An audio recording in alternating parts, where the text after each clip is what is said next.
Hola amigos, bienvenidos a este primer capítulo de este podcast llamado Bajo Perfil. El día de hoy me encuentro con mis compañeras Kimberly y Dana y nosotros les vamos a comentar lo que es un asesino serial y cómo se forma la mayoría de veces. Un asesino serial es una persona que asesina a 3 o más personas en un cierto periodo de tiempo, que generalmente se premedita y va asociado con la motivación psicológica, ya sea por algo sexual o de poder. También suelen ser individuos que actúan con sadismo, carecen de empatía, actúan de manera organizada o desorganizada en sus crímenes y también tienen un modus operandi o un patrón en lo que conlleva a sus víctimas y sus asesinatos. Y sí es. Los asesinos seriales normalmente son hombres, están detectados del 90 al 98%. De las mujeres son muy pocos casos, son como el 8 o el 15% más o menos. Los hombres mayormente van por víctimas mujeres y las mujeres solamente puede ser parejo, tanto mujeres como hombres, y muchas veces en mujeres se ha visto que es como por venganza o algo así.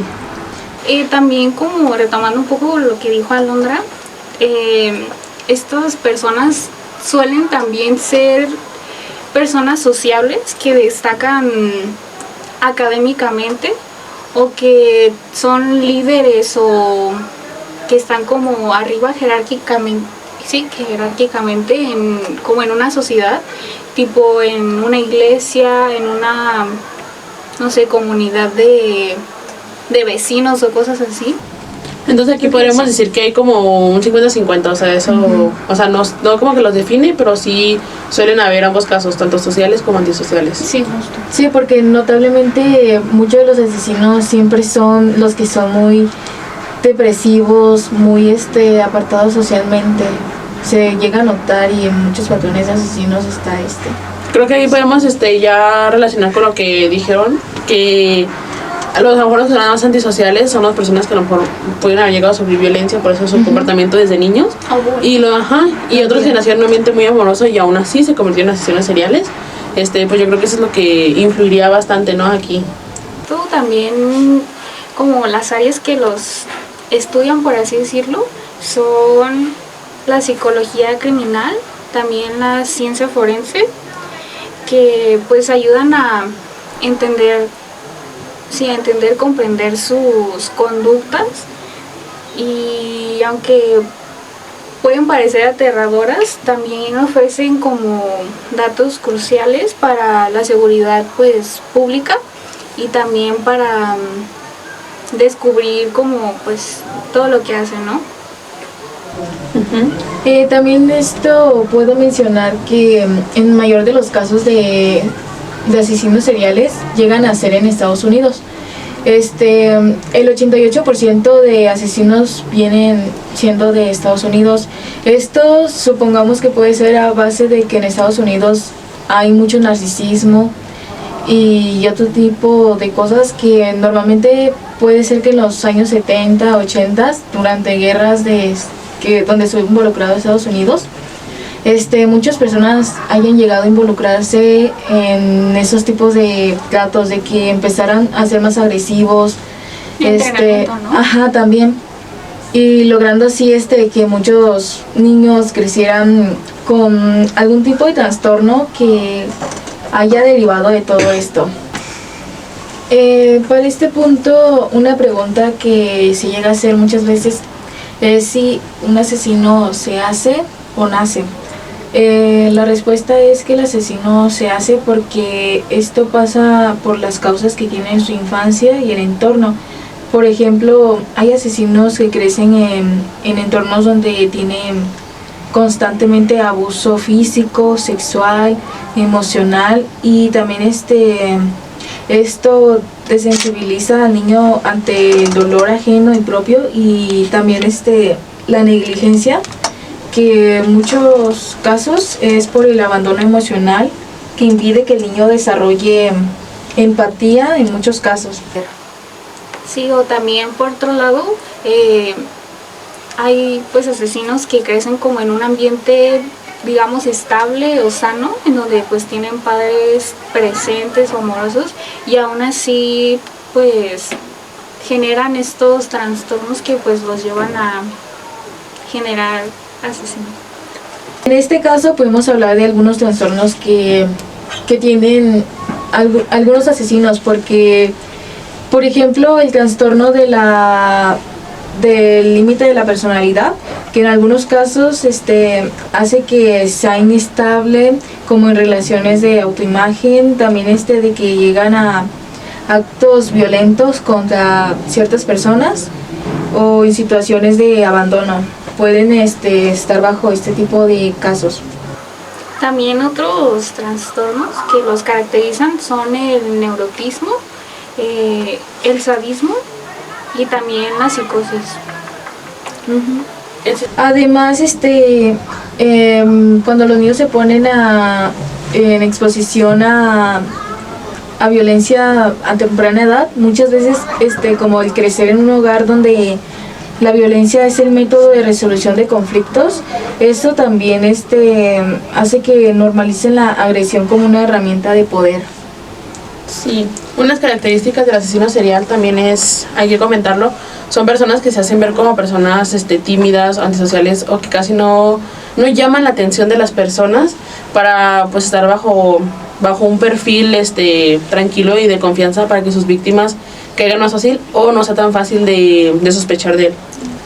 También puede influir como en que ellos puedan fácilmente como fingir, ¿sabes? O sea, que no sea naturalmente, como dices tú, de que, o sea, ellos realmente pues son como antisociales o tímidos, pero saben muy bien fingir y con quién fingir. Sí, y no estoy muy segura, pero la educación en Estados Unidos es muy diferente.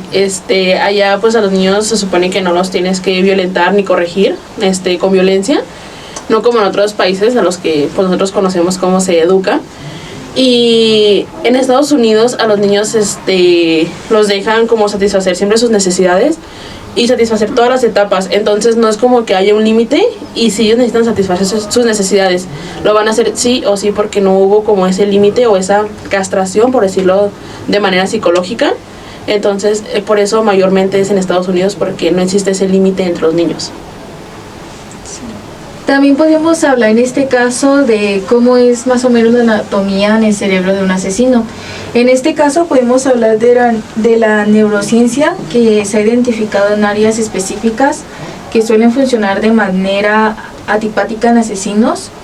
Y esto puede ser por la corteza orbitofrontal, que es la parte encargada de la toma de decisiones éticas de estas personas, que muchos asesinos en esta área mantienen un metabolismo muy bajo, lo que significa que no llegan a sentir peso moral en las acciones que llegan a cometer.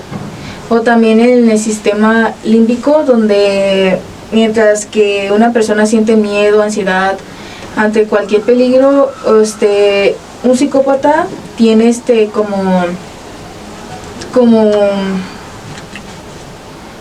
el sentir de mantener calma ante estos momentos o mientras cometen los actos. Una cosa que se pregunta mucho es si estas personas pueden cambiar, y yo personalmente creo que no, pero en esto la personalidad obviamente tiene como una base fuerte en su genética. El neurotismo tiende a disminuir si se trata como, ¿cómo se dice?, médicamente o psicológicamente, y pues ahí te dan como herramientas para poder tener estabilidad y poder controlarlo, pero pues no se puede quitar, porque pues es un trastorno, ¿no? Sí, en base a su cerebro, ¿no? Sí. Además creo que pues siempre se llega a notar o siguen los patrones de, pues, llegando al caso otra vez de la infancia, porque muchos de esos asesinos llegan a empezar antes con sus víctimas, antes de víctimas que sean personas. Desde pequeños llegan a empezar a matar animales como ratones, gatos, ardillas, entre otros animales que llegan a empezar a tener como ese tipo de sed de empezar a asesinar personas, y así es como llegan a cometer dichos casos. Sino como de tener necesidad de escalar, ¿no? En su De ir por más. violencia, de sentir más como Placer, placer, excitación. Ujú. Sí, sí. Aumenta. Sí. Unas características del asesino serial también es, hay que comentarlo, son personas que se hacen ver como personas tímidas, antisociales o que casi no llaman la atención de las personas para pues estar bajo un perfil tranquilo y de confianza para que sus víctimas caigan más fácil o no sea tan fácil de sospechar de él. Ujú. Yo creo que eso también va como a ayudarlos a generar esto, porque mayormente en Estados Unidos los niños crecen como, bueno, la mayoría de la gente está como muy acostumbrada a esta vida como de fácil acceso a las armas, de que, o sea, se les hace como, por así decirlo, fácil decir, pues voy y compro un arma, ¿sabes? Y pues así. Existen también sabemos que existen 3 tipos de asesinos. Unos son los organizados. Ellos pues todos más planeado, organizan secuestros y, o sea, conocen a sus víctimas y mayormente tienen conocimientos de, ¿cómo se llaman? Se me fue el nombre. ¿De sus hábitos? No, tienen conocimiento de como médicos forenses que lo hacen eso para no dejar huellas y pues no ser atrapados. Hay otros que son los desorganizados, eso solamente lo hacen por impulso y la mayoría de veces dejan pruebas y no lo piensan, ¿saben? O sea, no es como que saben lo que va a pasar, solamente lo hacen por impulso y es cuando quedan más pruebas y muchas veces son atrapados por eso. Y hay otros por motivación, que muchas veces son como por venganzas o por acabar con un tipo de grupos o cosas así.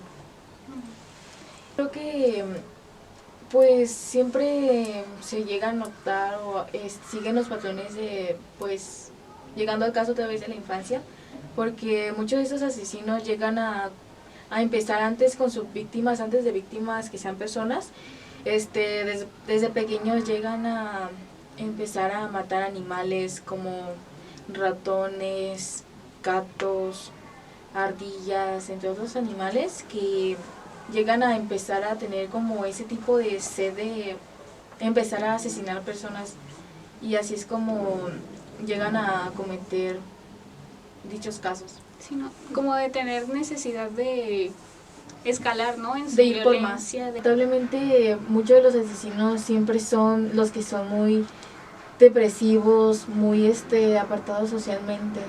Se llega a notar y en muchos patrones de asesinos está Creo que ahí podemos ya relacionar con lo que dijeron, que a lo mejor los que son más antisociales son las personas que a lo mejor pueden haber llegado a sufrir violencia, por eso su comportamiento desde niños. Y otros que nacieron en un ambiente muy amoroso y aún así se convirtieron en asesinos seriales. Pues yo creo que eso es lo que influiría bastante, ¿no? Aquí. Sí, yo creo que Todos también podemos hablar de los factores que son los ambientales y una adicción, ¿no? Porque según eso vi de que se señala un crecimiento notable en el consumo de alcohol por cápita en los años 70, 80 en Estados Unidos. Lo que esto pudo ayudar a contribuir al deterioro cognitivo y a la violencia. Pues en esos años también hubo un crecimiento pues en esto mismo del alcohol, donde la violencia era mucho más notable para que los asesinos empezaran a ser también notables en esos años, aunque no tanto como tiempo más actual. Pues yo ya no tengo nada más que agregar. tampoco. Creo que ya compartimos lo que sabíamos y ya les dimos una breve entrada. Espero que les haya gustado mucho lo que dijimos, que no les haya llamado la atención y pues está padre investigar sobre este tipo de casos para ver en qué mundo vivimos y con qué gente podemos llegar a toparnos o rodearnos. Espero que les haya gustado mucho. Esto fue todo de nuestra parte y esperemos verlos pronto en otro capítulo.